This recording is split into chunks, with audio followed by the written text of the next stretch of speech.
The story of James Couzens. In those early days of his life in Chatham, Ontario, Canada, where he was born in 1872, little could he have dreamt that someday he was to sit in the Senate of the United States, that he was to be the partner of the richest man in the world, that he was to be the champion of the downtrodden and oppressed, though a multimillionaire himself. These events in his colorful career were indeed distant that chill fall afternoon in 1887 when young Jim Couzens stood in the railroad yard of the old Erie and Huron line in Chatham Station. Is it like this every day, Mr. Switchman? Every day, lad. Do they always keep you busy? Sure they do. Quit bothering me, will you? Hey, McCullough hasn't moved those freights from the 417 due in about 10 minutes. Switch the 417 over on track 3. Can't do it, Casey. 3's clear for the fast mail out of Ontario. 417's got to take 2 like he's scheduled. But you got McCullough down there with some extras.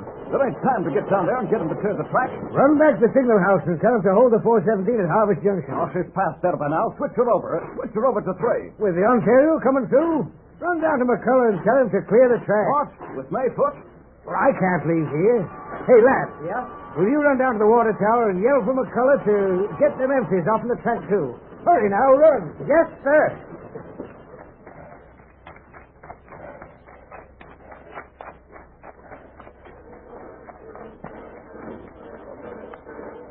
Hey, mister, the switchman says for you to clear the empties off the track so the 417 can come through. What's that? The 417? Yeah. Holy mackerel. Why, it's 412 now. Here, quick, my lad. Up here. Here. Yes, sir. Hey, come on. Here she comes. Hurry. Come on, my lad. Up, quick.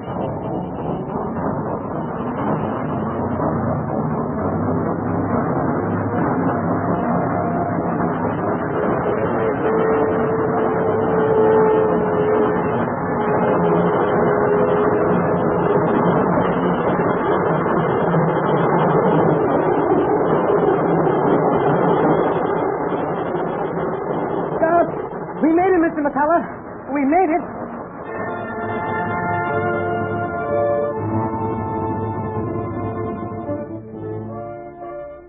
And Mr. McCullough just made it, Father.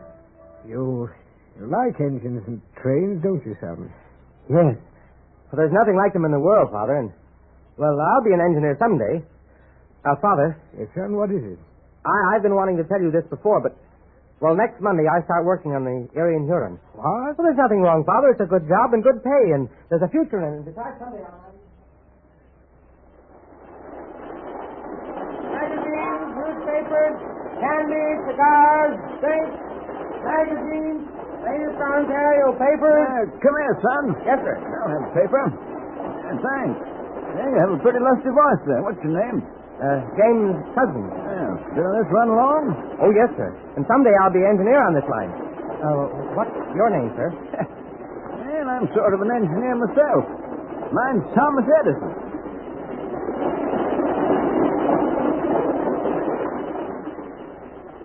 Young Jim Couzens remained a butcher boy on the Erie and Huron Railroad for 2 years. Then, in 1890, he moved across the border into Detroit and began working for the Michigan Central Railroad as a car checker at the munificent salary of $40 a month.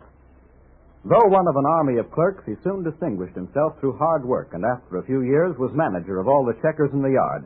One day... Cousin, I've heard good reports about you. You're a steady worker. You've been with the Michigan Central several years now. You got ambition. Now, my name is Malcolmson of the Malcolmson Freight Yard. I need an energetic young fellow like you. I'll give you $50 a month. I'll take 60. You'll take 50 until you're worth more. I'm worth 70 right now, but I'll take 60. You're hired.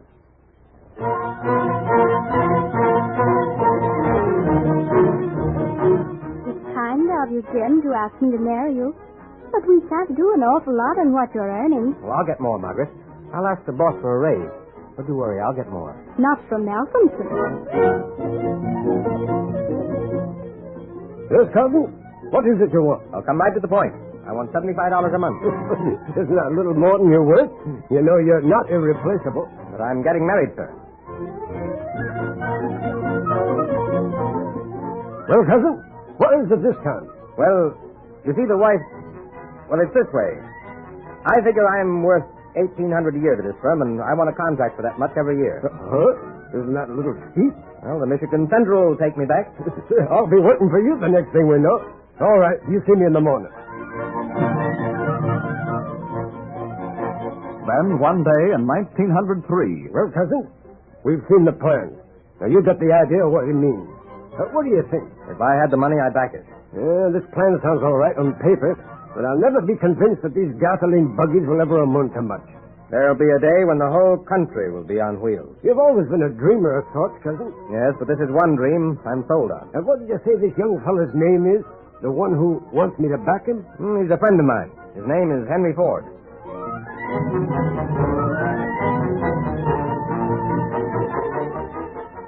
Malcolmson, shrewd Scott investor, loaned Ford $25,000 and installed young Couzens in the Ford shop. And as the years rolled on, James grew prosperous with the business.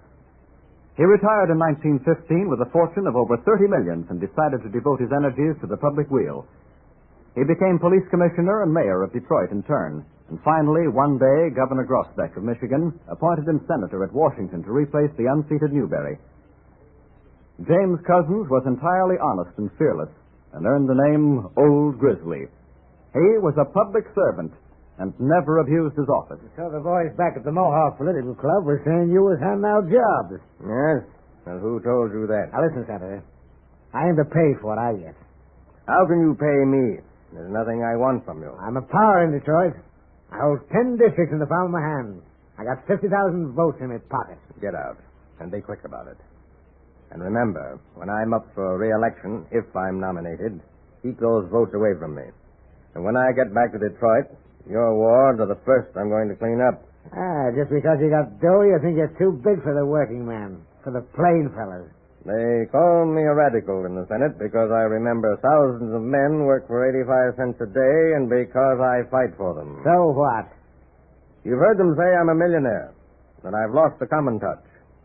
I still remember when I used to work in the railroad yards. Yeah, it sounds all right to me, but how about the rest? How about them votes when the boys hear you ain't playing the game like you should? The boys? You mean the party, don't you? I don't give a hang for your votes for the boys or for the party. When it's wrong, and I'll say so. Senator, you're right there. In your way, you're no different from the friends of the rich in the Senate who can't understand why I want to tax the rich. They tell me I'm one of the boys. I'm a millionaire myself.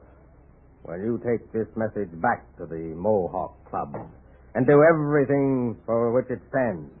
Tell them that party and class lines don't exist in my world. They won't like it. And tell them I intend to clean up Detroit in more ways than one.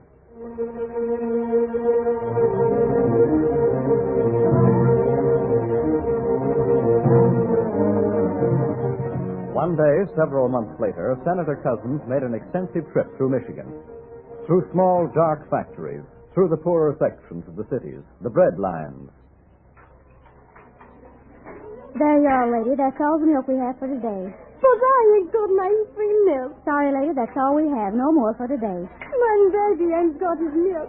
My husband ain't got work. I'm very sorry. There's no more. No more milk for today.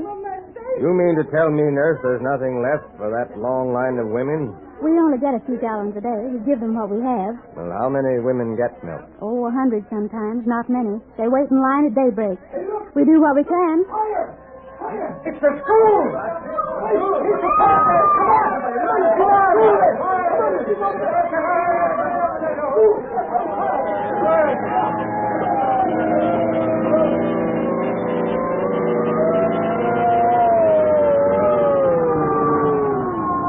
Come on, boys, here we are. Let's go! Come on, men. Put those ladders up.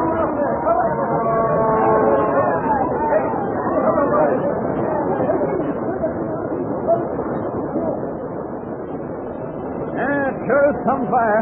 Now, that's what the city's going to expect with wooden frame buildings. It's a shame about these poor kids. No excuse for anything like that. 20 children lost. With modern buildings and decent equipment, fire could never have broken out and taken the toll it did here. It's a pretty state of affairs when our children ain't safe even in the school.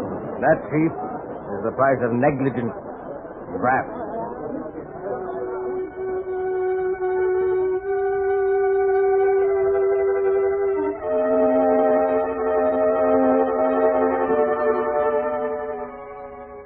James Couzens decided to do something about the appalling conditions of child welfare. He made a scathing public statement, and several days later, the state party leader paid a call on the senator. Jim, you're throwing away a brilliant career. I've made up my mind, John. Nothing can stop me. I'm telling you, Jim, those hyenas are gunning for you. You've let politics slip by so fast you don't even know what's happening to yourself. That's just it, John. Something has happened to me, and I do know it. And I'm going to do something about it. The outcome of my candidacy for re-election is unimportant. But the fate of the children of the state of Michigan is. You're throwing away a good career for something you can't do a thing about. That's just where you're wrong, John. I'm going to set up a fund of $10 million for children's clinics and hospitals and schools. Jim, talk sense. What's that going to get you? Something far more valuable than a seat in the Senate. An assurance of happiness to the children of our state. Vigor and vitality to our future citizens. That's what it's going to get me. And you can take that back to your Mohawk Club. What are you talking about? Mohawk Club? What's the Mohawk Club? I forgot myself, John, for the moment. I thought you were someone else that I knew a long, long time ago.